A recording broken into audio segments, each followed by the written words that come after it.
Good morning students. धोरण 10 विषय गणित चैप्टर नंबर 6 त्रिकोण। तो त्रिकोण विषे तमे धोरण 9 અને ધોરણ 8 માં ભણીને જ આવ્યા છો। ત્રિકોણ કોને કહેવાય એ બેઝિક માહિતી તમને ખ્યાલ જ છે। હવે આપણે ચેપ્ટરની અંદર સમજવાનું છે। ધોરણ 9 ની અંદર તમે એક વસ્તુ ભણ્યા હતા, એકરૂપ આકૃતિઓ અથવા તો એકરૂપ ત્રિકોણ। તો ત્રિકોણની અંદર જ આવતું હતું, ત્યાં પણ ધોરણ 9 ની ત્રિકોણ ચેપ્ટર જે છે એની અંદર જ એ વસ્તુ આવતી હતી કે એકરૂપ આકૃતિઓ। તો એકરૂપ આકૃતિઓની સમજ તમને છે। આપણે અહીંયા બે આકૃતિઓ કમ્પેર કરવાની છે, એક છે સમરૂપ આકૃતિ અને એકરૂપ આકૃતિ। એકરૂપ આકૃતિની સમજ તમને છે, પણ સમરૂપ આકૃતિ એટલે શું એ આપણે સમજવાનું છે। તો બંનેનો ડિફરન્સ સાથે આપણે જોઈશું। તો પહેલાં તો છે એકરૂપ આકૃતિઓ। વ્યાખ્યા અને ઉદાહરણ સાથે જ આપણે એને લઈશું। અને બીજી છે સમરૂપ આકૃતિઓ।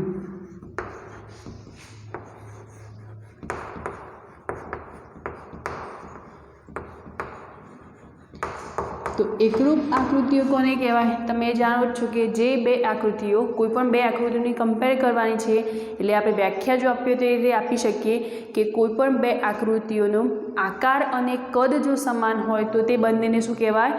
એકરૂપ આકૃતિ કહે છે।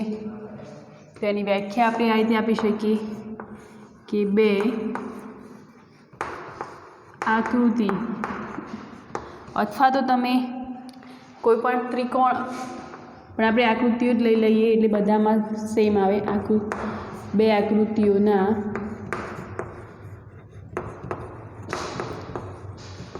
આકાર અને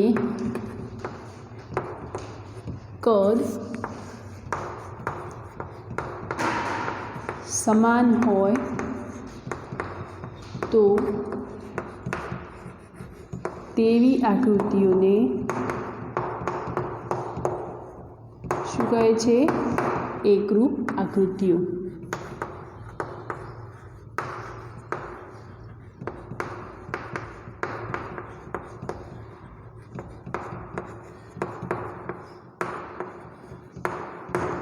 જેના આકાર અને કદ બંને કેવું હોય? સમાન હોય। ધારો કે જો આપણે રેખાખંડ વિશે વિચારવું હોય, ઉદાહરણ તરીકે લઈ લઈએ તો રેખાખંડ। તો ધારો કે આ કોઈક રેખાખંડ AB છે, એનું માપ છે 3 સેન્ટીમીટર। આ એક આકૃતિ થઈ। અહીંયા બે આકૃતિની વાત છે। તો બીજો કોઈક રેખાખંડ લઈ લઈએ આપણે, જે છે PQ, એનું માપ પણ 3 સેન્ટીમીટર છે, એટલે કે ABનું માપ પણ 3 સેન્ટીમીટર થયું અને PQનું માપ પણ કેટલું થયું? 3 સેન્ટીમીટર। તો એ બંને આકૃતિને એકબીજાને શું કહેવાય? એકરૂપ આકૃતિઓ। હવે સમરૂપ આકૃતિઓ કોને કહેવાય? તો જે બે આકૃતિઓના આકાર સમાન હોય પણ એના કદ સમાન ન હોય તો એને આપણે શું કહીએ છીએ? સમરૂપ આકૃતિ। તો લખીશું આપણે એની વ્યાખ્યા સમરૂપ આકૃતિની। બે આકૃતિઓનો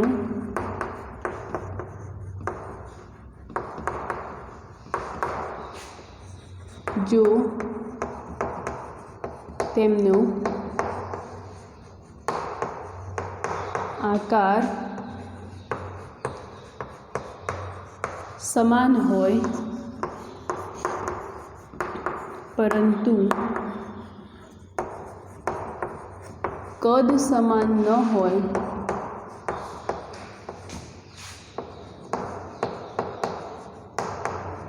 તો તેવી આકૃતિઓને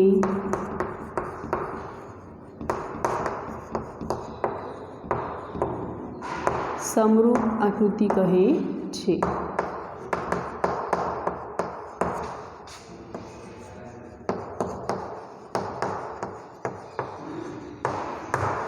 એકરૂપ અને સમરૂપ બંનેનો ભેદ ખાસ સમજો। એકરૂપ દેટ મીન્સ કે જેનો આકાર અને કદ બંને સમાન હોય તો તેને શું કહીએ છીએ? એકરૂપ। પણ સમરૂપ આકૃતિ એટલે કે શું? માત્ર ને માત્ર આકાર સમાન હોય પણ એનું કદ એટલે કે માપ જે અહીં આપણે 3 સેન્ટીમીટર લીધું એ માપ કેવું હોય? અલગ અલગ હોય અથવા તો સમાન ન હોય તો તેવી આકૃતિને શું કહેવાશે? સમરૂપ આકૃતિ. ઉદાહરણ તરીકે આપણે રેખાખંડનું ઉદાહરણ લઈએ અહીંયા. તો ઉદાહરણ તરીકે રેખાખંડ, અહીંયા પણ આપણે એબી રેખાખંડ લઈ લઈએ. તો ધારો કે આ એબી રેખાખંડનું માપ છે 3 સેન્ટીમીટર. બીજો કોઈક રેખાખંડ PQ લઈ લઈએ આપણે, જેનું માપ છે 5 સેન્ટીમીટર. તો બંનેનો આકાર સમાન છે, દેટ મીન્સ બંને છે શું? રેખાખંડ, પણ એમનો માપ એટલે કે કદ સમાન નથી. તો આને શું કહેવાશે? સમરૂપ આકૃતિઓ. હવે જો વર્તુળ વિશે વિચારીએ તો વર્તુળની અંદર પણ એ જ રીતે આપણે લઈએ. તો વર્તુળનું લઈએ તો ધારો કે આ વર્તુળની ત્રિજ્યા 2 સેન્ટીમીટર છે, એટલે કે 2 સેન્ટીમીટરવાળું એક વર્તુળ છે. એ જ રીતે બીજું એક વર્તુળ લઈ લઈએ 2 સેન્ટીમીટરવાળું. તો બંનેની ત્રિજ્યા કેટલી છે? 2 સેન્ટીમીટર. એટલે કે વર્તુળ કેવું છે? 2 સેન્ટીમીટરવાળું. તો 2 સેન્ટીમીટરવાળું વર્તુળ બંને સમાન છે, તો એને શું કહેવાશે? એટલે કે એનો આકાર પણ સમાન છે, સાથે કદ એટલે કે બંનેના માપ પણ કેવા છે? સમાન છે. તો આવી આકૃતિઓને શું કહેવાશે? એકરૂપ આકૃતિઓ. હવે જો સમરૂપ આકૃતિની અંદર જોવું હોય તો શું થશે? ધારો કે આ 2 સેન્ટીમીટરવાળું વર્તુળ છે એક, એની કમ્પેરમાં સામે આપણે 4 સેન્ટીમીટરવાળું કોઈ વર્તુળ લઈ લઈએ. તો આકૃતિઓ કેવી થઈ ગઈ? સમરૂપ, પણ એના આકાર કેવા છે? બંનેના સમાન છે, પણ કદ એટલે કે માપ કેવું છે? અલગ અલગ. તો આકૃતિઓ કેવી કહેવાશે? સમરૂપ આકૃતિઓ. એ રીતે ચોરસની વાત કરીએ તો ચોરસની અંદર પણ એ જ વસ્તુ થવાની. 2 સમાન માપના ચોરસ લઈ લો. આ બંને ચોરસ છે, આનું પણ માપ 2 સેન્ટીમીટર. બાજુ તમે જાણો છો બધી 4 બાજુ કેવી હોય? ચોરસની સમાન જ હોય, એટલે આ બધી 2 સેન્ટીમીટર થશે. આ પણ 2, આ 2, આ 2. તો આ 2 સેન્ટીમીટરવાળો કોઈ ચોરસ છે. તો બંને 2 આકૃતિઓ કેવી થઈ ગઈ? એકરૂપ આકૃતિ. સમરૂપની અંદર જોવું હોય તો શું થઈ જશે? ધારો કે આ કોઈ છે ચોરસ 2 સેન્ટીમીટરવાળો, અને એની કમ્પેરમાં સામે આ કોઈ ચોરસ છે 3 સેન્ટીમીટરનું. તો બંને આકૃતિઓ કેવી છે? સમરૂપ, કારણ કે આકાર સમાન છે, પણ એના કદ કેવા છે? અલગ અલગ છે. ક્લિયર? હવે એ જ રીતે તમારે ત્રિકોણનું ઉદાહરણ આપવું હોય તો પણ આપી શકો. અહીંયા બધી જ બાજુઓ સમાન હોય તેવું કોઈ ત્રિકોણ લઈ લઈએ. અહીંયા બંને બાજુઓ એટલે કે નાનો અને મોટો બંને ત્રિકોણ લઈ લઈશું, એટલે બાજુઓના માપ કેવા થઈ જવાના? બદલાઈ જવાના. એટલે કે આકાર સમાન છે, પણ એનું કદ એટલે કે માપ શું હોય? અલગ અલગ હોય. હવે બીજી વસ્તુ, અહીંયા એકરૂપ ત્રિકોણને દર્શાવવા માટે તમે શું ધોરણ 9ની અંદર કઈ રીતે દર્શાવતા હતા એકરૂપ ત્રિકોણને? તો એકરૂપ આકૃતિઓ, કોઈ પણ એકરૂપ આકૃતિ હોય અથવા તો એકરૂપ ત્રિકોણ હોય તો એને કઈ રીતે દર્શાવી શકીએ? એકરૂપ આકૃતિઓને નીચે બરાબર નિશાની અને ઉપર પક્ષી ઉડતું હોય એવો એક આકાર હોય છે. ક્લિયર? તો વડે દર્શાવાય છે. તો એકરૂપ આકૃતિને કઈ રીતે દર્શાવાય છે? નીચે બરાબર નિશાની હોય અને ઉપર શું હોય? પક્ષી ઉડતું હોય એવો આકાર હોય છે. સામે સમરૂપ આકૃતિઓને, તો સમરૂપ આકૃતિઓને માત્ર નીચે બરાબર નિશાની નથી હોતી, ખાલી ઉપર જે ઉડતું પંખી હોય એવો જે આકાર હોય એ જ ખાલી લેવાનું છે, અને એના વડે દર્શાવવામાં આવે તો એ આકૃતિઓ કેવી કહેવાશે? સમરૂપ આકૃતિઓ. બંનેને દર્શાવવા માટેની અલગ અલગ સિમ્બોલ છે, અલગ અલગ સંજ્ઞાઓ છે. આને શું છે? બરાબર અને ઉપર પક્ષી ઉડતો હોય એવો એક શેપ છે, એટલે શું કહેવાશે? એ એકરૂપ આકૃતિ.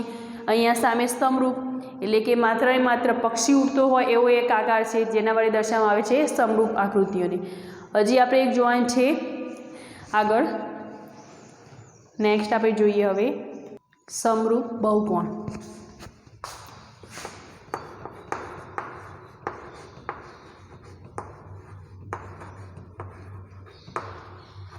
તો સમરૂપ બહુકોણ કોને કહેવાય? તો એની વ્યાખ્યા આપવી હોય તો તમે કઈ રીતે આપી શકો? કે સમાન બાજુ ધરાવતા કોઈ બહુકોણની અંદર અથવા તો સમાન બાજુ ધરાવતા બહુકોણના અનુરૂપ ખૂણાઓ સમાન હોય અને તેની બાજુઓનો ગુણોત્તર સમાન હોય. ગુણોત્તર સમાન દેટ મીન્સ એ સમપ્રમાણમાં હોય બાજુઓના માપ, તો તેવા બહુકોણને શું કહેવાશે? સમરૂપ બહુકોણ. એટલે કે એની બાજુઓ સમાન બાજુ, એટલે બાજુઓ કેવી હોય? સમાન બાજુઓવાળા અથવા સમાન બાજુઓ ધરાવતા બહુકોણની અથવા તો બહુકોણના અનુરૂપ ખૂણાઓ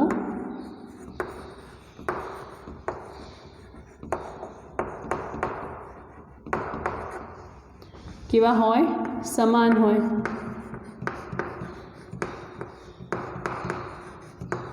તથા બીજી વસ્તુ શું?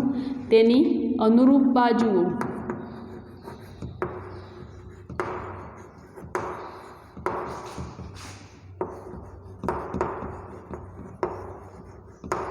અનુરૂપ બાજુઓના માપનો ગુણોત્તર અથવા તો માપ સમપ્રમાણમાં હોય. માપનો ગુણોત્તર બ્રેકેટમાં લખીશું આપણે. ગુણોત્તરનો મીનિંગ શું હશે? બાજુઓના માપ સમપ્રમાણમાં હોય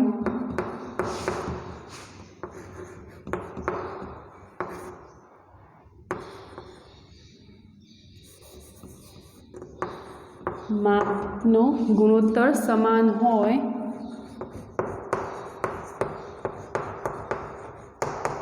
તો તેવા બહુકોણને સમરૂપ બહુકોણ કહે છે.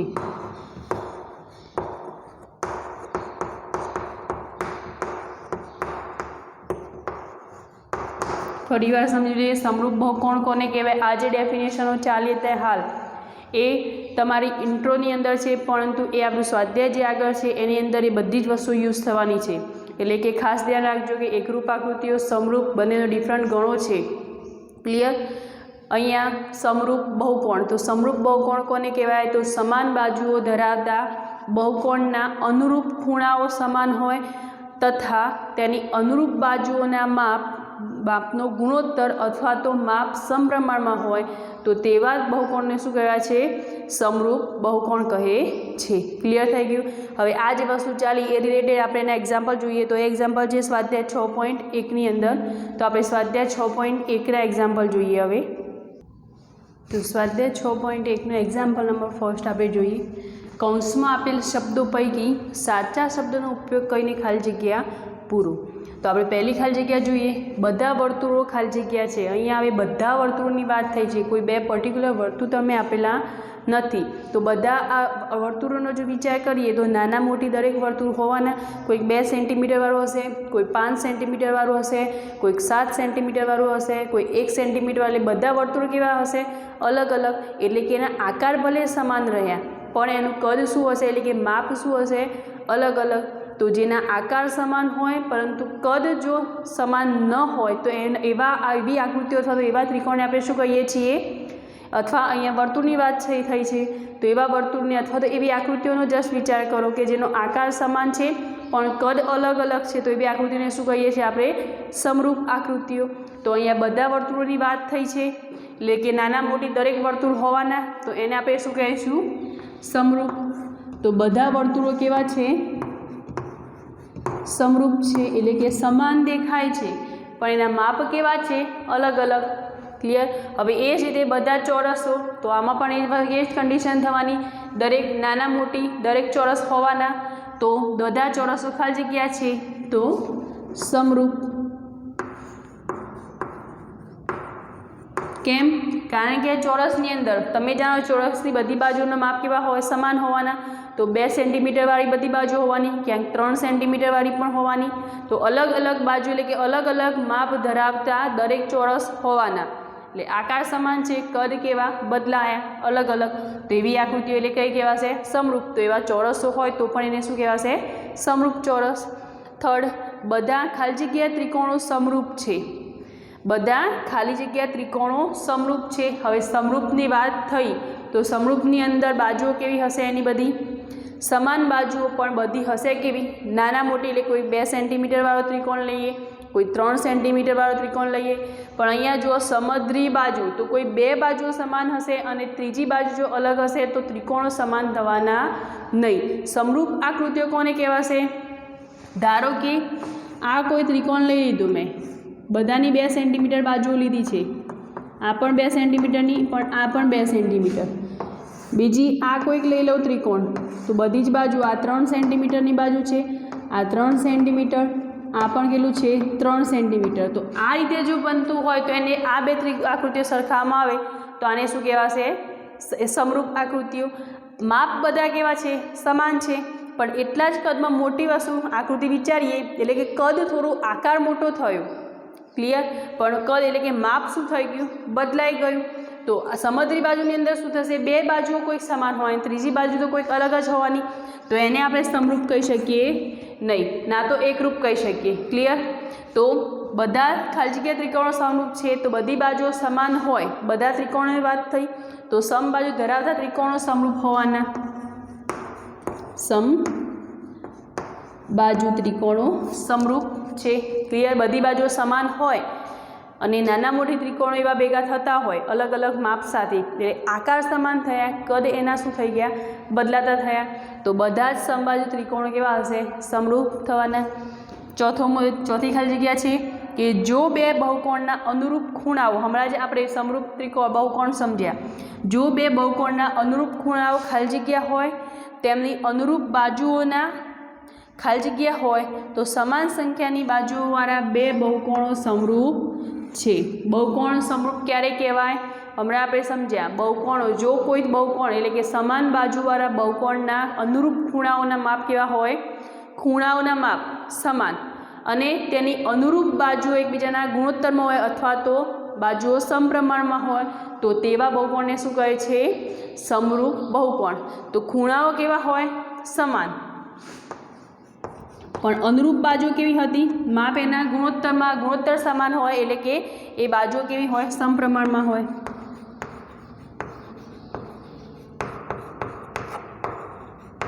તો જો 2 બહુકોણના અનુરૂપ ખૂણાઓ સમાન હોય, તેમની અનુરૂપ બાજુઓ સમપ્રમાણમાં હોય તો સમાન સંખ્યાની બાજુઓવાળા 2 બહુકોણો સમરૂપ છે કહી શકીએ આપણે, ક્લિયર? તો આ થઈ ગયું એક્ઝામ્પલ નંબર 1। નેક્સ્ટ સેકન્ડ નંબરનો એક્ઝામ્પલ જોઈએ આપણે સ્વાધ્યાય 6.2 નો। તો નેક્સ્ટ એક્ઝામ્પલ નંબર 2, નીચેની જોડીઓના 2 જુદા જુદા ઉદાહરણ આપો। સમરૂપ આકૃતિઓ છે અને બીજી છે સમરૂપ ન હોય તેવી આકૃતિઓ। હમણાં જ આપણે જોયું સમરૂપ આકૃતિઓ, એક્ઝામ્પલ નંબર 1 જ્યારે કર્યો ત્યારે જ જોયું, બધા જ વર્તુળો કેવા હોય? સમરૂપ હોય, બધા જ ચોરસો કેવા હોય? સમરૂપ હોય। અને ત્રીજી વસ્તુ હતી અહીંયા કે સમબાજુ ધરાવતા બધા જ ત્રિકોણો કેવા હશે? સમાન હશે। તો સમરૂપ આકૃતિઓનો જો ઉદાહરણ આપવા હોય તો કયા કયા થશે? તો પહેલું છે બધા જ ચોરસ સમરૂપ હોય। બીજું ઉદાહરણ કયું થશે? બધા જ વર્તુળો, તો બધા જ વર્તુળો સમરૂપ હોય। ત્રીજી વસ્તુ હતી કે સમબાજુ ત્રિકોણ એટલે કે સમાન બાજુ ત્રિકોણ। ઉપરનો જે એક્ઝામ્પલ 1 લીધો એની અંદર જે ફર્સ્ટ 3 હતી ખાલી જગ્યાઓ, એની અંદરથી જ આપણે આનો આન્સર લેવાનો છે। તો ત્રિકોણ સમરૂપ ક્યારે કહેવાશે? સમબાજુ ત્રિકોણ હોય તો એને શું કહેવાશે? સમરૂપ। એટલે કે સમબાજુ, ત્રીજું ઉદાહરણ આપવું હોય તો સમબાજુ ત્રિકોણ સમરૂપ હોય। તો આની અંદરથી જ આપણને આન્સર મળ્યો એક્ઝામ્પલ નંબર 1 ની અંદરથી। હવે બીજું અહીંયા પૂછ્યું છે કે સમરૂપ ન હોય તેવી આકૃતિઓ કઈ થશે? તો સમરૂપ ન હોય તેવી આકૃતિઓ હમણાં જ કહ્યું, એના અનુરૂપ ખૂણાઓ કેવા હશે? અલગ અલગ હોય। સમરૂપ આકૃતિ આપણે કોને કહીએ છીએ કે જેની અંદર માપ હોય એ સમાન હોય ને સમાન માપ ધરાવતું જ બીજો કોઈક એવી આકૃતિ હોય તો એને આપણે શું કહીએ છીએ? સમરૂપ. એના એ જ માપ હોય, માપ એટલે ધારો કે 2 સેન્ટીમીટરનો કોઈ ત્રિકોણ છે, એની બાજુમાં આપણે 3 સેન્ટીમીટરનો ત્રિકોણ ઊભો કરી દઈએ તો એ કેવી આકૃતિ કહેવાશે? સમરૂપ. પણ 2 સેન્ટીમીટરનો અહીંયા ત્રિકોણ છે, બીજો આ બાજુ છે 2 સેન્ટીમીટરનો ત્રિકોણ, તો એ બંને કેવા કહેવાશે? એકરૂપ. તો સમરૂપ ન હોય તેવી, તો જો ખૂણાઓની વાત કરીએ તો ખૂણાઓ અલગ પડતા હોય તો આપણે એને શું કહીએ છીએ? સમરૂપ નથી. ક્લિયર? જેમ કે આપણે સમબાજુ ધરાવતો કોઈ ત્રિકોણ લઈ લઈએ અને બીજો છે ગુરુકોણ ત્રિકોણ. ગુરુકોણ ધેટ મીન્સ એ 90 કરતાં મોટો હશે, તો ખૂણાઓ કેવા થઈ ગયા? અલગ અલગ. તો એવા ત્રિકોણોને શું કહેવાશે? આપણે અહીંયા શું કહીશું? એને સમરૂપ ન હોય. તો એનું ઉદાહરણ આપ્યું હોય તો કોઈ પણ સમબાજુ ત્રિકોણ અને કોઈ પણ ગુરુકોણ ત્રિકોણ. કોઈ પણ સમબાજુ ત્રિકોણ અને ગુરુકોણ ત્રિકોણ. એટલે કે એનું માપ શું હશે? 90 કરતાં મોટું. અને સમબાજુ ત્રિકોણ લઈ લઈએ તો આ બંને કેવા થશે? એકબીજાના સમરૂપ નથી. હવે એ તે બીજું માપ લેવું હોય તો સમબાજુ ત્રિકોણ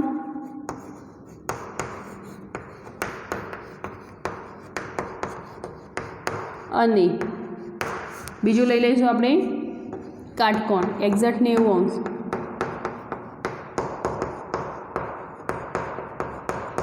તો આ બંને ઉદાહરણ શેના થશે? જોડીમાં તમને ઉદાહરણ લેવાના કયા છે? તો સમબાજુ ત્રિકોણ એ ગુરુકોણ ત્રિકોણ, આ બંનેની જોડી એ કેવા થશે? સમરૂપ નથી. એ બીજી જોડી સમરૂપ ત્રિકોણ અને કાટકોણ ત્રિકોણની, તો એ પણ શું થઈ જવાના? સમરૂપ નથી. અહીંયા જોડીમાં જ કહ્યું છે બધા જ ચોરસ, તો કોઈ પણ તમે 2 ચોરસ લઈ લો તો એ કેવા થઈ જશે? એકબીજાને સમરૂપ. કોઈ પણ 2 વર્તુળ લઈ લો તો એ પણ કેવા થઈ જશે? સમરૂપ. કોઈ પણ સમબાજુ ધરાવતા કોઈ ત્રિકોણ લઈ લો 2, તો પણ એ બંને કેવા થઈ જશે? સમરૂપ. પણ અહીંયા આપણે સમબાજુ ત્રિકોણ લીધો છે અને બીજું ગુરુકોણ ત્રિકોણ લીધો છે, એટલે કે 90 કરતાં મોટું માપ છે, તો એ બંને એકબીજાના સમરૂપ થવાના નથી. 2 સમરૂપ ત્રિકોણ લઈશું તો એકબીજાના સમરૂપ થશે, એટલે કે ખૂણાઓ બદલાશે તો એ સમરૂપ થશે નહીં. ખૂણાનું માપ સમાન હોવું જોઈએ પણ અનુરૂપ બાજુઓ સમપ્રમાણ એટલે કે ગુણોત્તર સમાન હોવો જોઈએ, તો એને શું કહી શકીએ આપણે? સમરૂપ. ક્લિયર? તો આ થઈ ગયું સમરૂપ નથી, આ સમરૂપ છે. Example number 2. એક્ઝામ્પલ નંબર 3 ની અંદર તમને શું કહ્યું છે કે નીચેના ચતુષ્કોણો સમરૂપ છે કે નહીં તે જણાવો. પહેલાં બંને ચતુષ્કોણો જોઈ લો કે બંનેની અંદર માપ અલગ અલગ છે, બાજુઓના માપ કેવા છે? અલગ અલગ છે. ક્લિયર? અહીંયા આ કેટલો છે? 1.5 સેન્ટીમીટર વાળો, આ છે 3 સેન્ટીમીટર વાળો. એટલે કે અનુરૂપ જો બાજુઓ લઈએ તો બાજુઓ સમાન છે પણ એના ખૂણાઓ અહીંયા જુઓ, આ 90 અંશનો થશે, આ થોડોક નાનો છે. આ રીતે તમને ત્રિકોણ ચોરસ આપેલું છે અને બીજો છે આ રીતે, તો આ એક્ઝેક્ટ 90 અંશ થશે. આ કોઈક થવાનો કોર્નર એ લઘુકોણ થશે, એટલે કે 90 કરતાં ઓછો થવાનો. તો બંનેના ખૂણાઓ જે છે એ કેવા છે?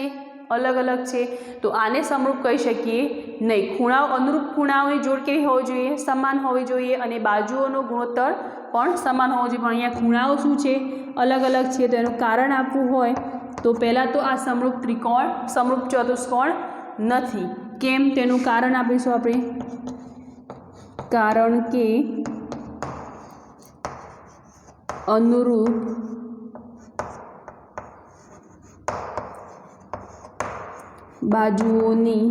બાજુઓના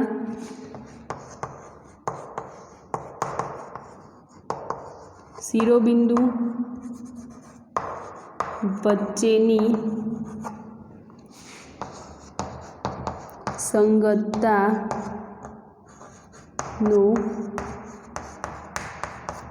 ગુણોત્તર સમાન છે,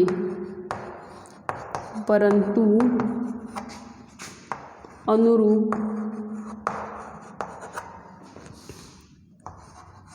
ખૂણાઓ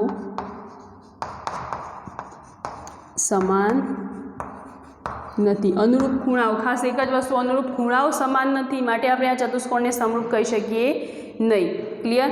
કે બંને ખૂણાઓની બાજુ એમના શિરોબિંદુની સંગતતા છે, એનો ગુણોત્તર સમાન છે, પરંતુ એ અનુરૂપ ખૂણાઓ કેવા છે? અલગ અલગ છે, માટે એને આપણે કહી શકીએ નહીં. શું નાખે છે? ચતુષ્કોણ જે આપેલું છે એ સમરૂપ નથી. ક્લિયર થઈ ગયું? તો આ થઈ ગયું સ્વાધ્યાય 6.1 અને આપણે જે ઇન્ટ્રોડક્શનના વિડીયોની અંદર જોઈ જેટલી ડેફિનેશનો એના રિલેટેડ હતા એક્ઝામ્પલો. નેક્સ્ટ વિડીયોની અંદર હજી આપણે ત્રિકોણની સમરૂપતા જોવાની છે કે ત્રિકોણની એકરૂપતા. તો આ વસ્તુ આપણે નેક્સ્ટ વિડીયોની અંદર ભણીશું અને એના રિલેટેડ કેટલા એક્ઝામ્પલ પણ આપણે કરીશું. આજનો વિડીયો આપણે આટલે સુધી રાખીએ છીએ. નેક્સ્ટ વિડીયોની અંદર આપણે આગળ જોઈશું. Thank you.